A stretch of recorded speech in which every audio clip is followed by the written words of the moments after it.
Assalamualaikum dan selamat sejahtera. Jadi hari ini kita nak ulang kaji tentang dokumen pelajaran tingkatan 4 iaitu invoice. Jadi invoice ni adalah untuk urus niaga jual beli secara hutang atau secara kredit. Jadi kalau kita lihat dalam invoice itu, dia adalah asal, itu bermaksud urus niaga yang terlibat adalah belian secara kredit. Dan jika dokumen ini adalah dokumen asal, kita beli. Jadi kita beli daripada siapa? Kita beli daripada penjual lah. Jadi siapakah nama penjual? Iaitu ABB kita. Pembekal kita ialah ABB. Jadi pembekal lah orang yang akan menulis nombor invoice, tarikh dan sebagainya. Jadi nama dan alamat pembeli adalah nama kita. Nama kita. Kemudian kita lihat butiran dalam invoice. Di dalam invoice dia ada apakah butiran contohnya adalah meja. Berapa banyak? 20 unit meja. Kemudian berapakah harga seunit? Katalah RM100. Jadi 20 kali 100, RM2,000 jumlahnya. Jadi setelah mencampurkan item-item yang kita beli yang lain, kita akan dapat jumlah. Dan jumlah ini mestilah ditulis dalam RM bentuk ayat. 3,000 sahaja. Kena tulislah. Kemudian yang mana satu tanda tangan kita? Tanda tangan kita. Jadi yang terima barang siapa? Ini adalah kita yang menerima barang. Pengurus ini adalah ABB. Dapat. Jadi ini ialah untuk invoice belian atau invoice asal. Kalau anda lihat baik, invoice asal atau invoice belian. Seterusnya kita akan lihat iaitu dokumen invoice salinan. Kalau kita lihat invoice, tentulah invoice ini adalah secara hutang ataupun secara kredit. Jadi kalau dia ialah salinan, maka ini bermaksud dia adalah invoice jualan secara kredit. Jualan kepada siapa? Siapakah yang membeli? Siapakah yang membeli? Jadi di manakah nama kita? Jadi nama kita adalah di bahagian penjual. Ini adalah kita di atas nama kita. Jadi pembeli, siapakah pembeli? ABT. Jadi siapakah yang menulis nombor invoice? Kitalah yang menulis nombor invoice sebab kitalah yang menjual barang secara kredit kepada ABT. Kemudian kita akan lihat di bahagian butiran barangan. Jadi kita mestilah menggunakan harga seunit iaitu harga jual. Katalah harganya adalah RM15, kuantitinya adalah 5. Jadi jumlahnya adalah RM75. So siapakah penerima? Penerima adalah ABT dan pengurusnya adalah kita. Jadi kitalah yang akan menandatangani invoice salinan. Baik, seterusnya kita akan lihat bil tunai. Jadi bil tunai ni kita kena pastikan sama ada kita menerima atau kita memberi bil tunai ini. Baik, kita lihat nama di atas sekali. Yang atas sekali dia tulis alamat, nama dan alamat. Nama dan alamat. Jadi kita tengok kalau nama ke atas itu adalah nama kita, maka kita adalah jualan. Jualan secara tunai. Dan jika yang di atas ini adalah nama pembekal, nama pembekal ataupun penjual dan bukan nama kita, pembekal atau penjual, maka itu adalah bermaksud kita beli secara tunai. So ini adalah belian tunai. Jadi kita lihat pada nama di atas sekali. Kalau dia ada tulis asal dan salinan, maka belian ialah menggunakan dokumen asal dan jualan menggunakan dokumen salinan. Seterusnya kita kena lihat butiran dalam bil tunai ini. Kalau item ini adalah barang niaga. Barang niaga, barulah ini adalah belian dan jualan tunai.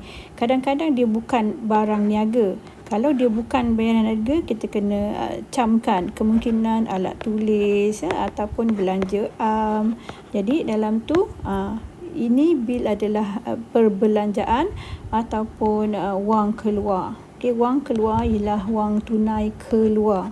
Okey. Sekarang kita lihat pula nota kredit. Okey, nota kredit ialah untuk pulangan. Okey, siapa yang pulang bergantung kepada asal ataupun salinan. Okey, jadi kalau dia asal ialah bermaksud pulangan belian. Okey, sama juga dengan belian. Kalau nota kredit asal dia ialah pulangan belian. Jadi siapa yang beli? Kita yang beli ke atau ABT kita yang beli? So kita yang beli. So kita adalah pembeli. So kita memulangkan barang kepada penjual. Jadi penjual ini adalah ABB. Jadi siapakah yang menulis nota kredit ini? Nombor nota kredit adalah ABB kita. Jadi kita akan menyimpan salinan asal sebagai bukti kita memulangkan barang yang kita beli kepada ABB. Okey. Jadi dalam nota kredit ini pastikan harga seunit adalah harga asal semasa dalam invoice. Okey. Kemudian ditandatangani oleh pengurus yang menerima ialah ABB. Pengurus ialah yang ABB ya kita ni yang terimalah kita yang terima menerima dokumen ini. Okey. Untuk resit rasmi pula kita lihat pertama asal. Jadi siapakah penerima dan pembayar. Okey, jadi resit adalah digunakan untuk sama ada penerimaan atau pembayaran. Jadi kita kena tentukan ini penerimaan ke pembayaran. Jadi kita lihat dulu asal. Okey, resit adalah akan disimpan oleh pembayar. Okey, resit asal adalah disimpan oleh pembayar. Okey, siapakah pembeli dia? Jadi kalau kita menyimpan resit asal, maka kita adalah orang yang membayar atau pembeli. So ini adalah kita. So dalam kes ni ialah kita bayar. Okey, siapa? Kepada ABB. Jadi ABB lah orangnya yang akan menulis nombor resit. Kemudian pastikan pembayaran untuk bayaran adalah menggunakan perkataan sebahagian hutang atau sebahagian invoice.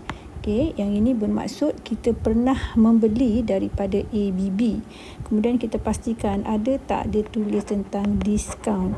Jika dia ada tentang diskaun, maka ini bermaksud diskaun diterima, iaitu diskaun tunai yang kita terima semasa membuat pembayaran. Kemudian kita akan lihat jumlah.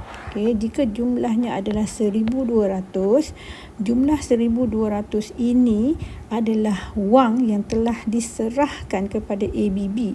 Jika terdapat nombor cek, katalah 2468 nombor cek. Nombor cek, maka cek itu telah ditulis 1,200. Jadi dia sudah pun menolak diskaun diterima jika ada. Jadi kita terus mencatat ini adalah pembayaran 1,200 dan jika ada diskaun diterima sebanyak RM100, maknanya hutang kita adalah 1,200 tambah 100. Jadi 1,300 adalah jumlah hutang kita dan kita sudah bayar tunai 1,200. Okey, kalau tunai pun sama, kalau cek pun sama.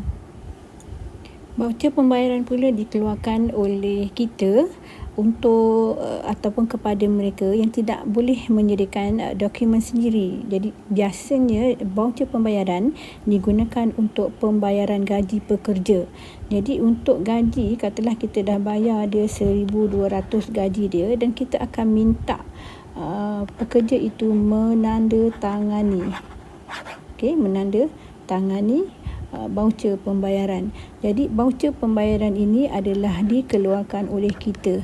So nama perniagaan kita mestilah diletakkan di atas. Okey, jumlah dan tanda tangan pekerja terbabit. Kemudian kita akan lihat kalau kita bayar tunai tiada nombor cek lah. Kalau kita bayar dengan cek maka ada nombor cek. Jadi kalau penerima wang, penerima biasanya ialah kerani lah. Kerani. So kemungkinan pengurus akan menyerahkan kepada kerani, untuk diserahkan kepada pekerja. Selain daripada gaji, kemungkinan untuk pembayaran bil elektrik, telefon dan juga air, jika kita pergi bawa voucher pembayaran, maka kerani yang menerima duit kita tu dia akan tanda tangan.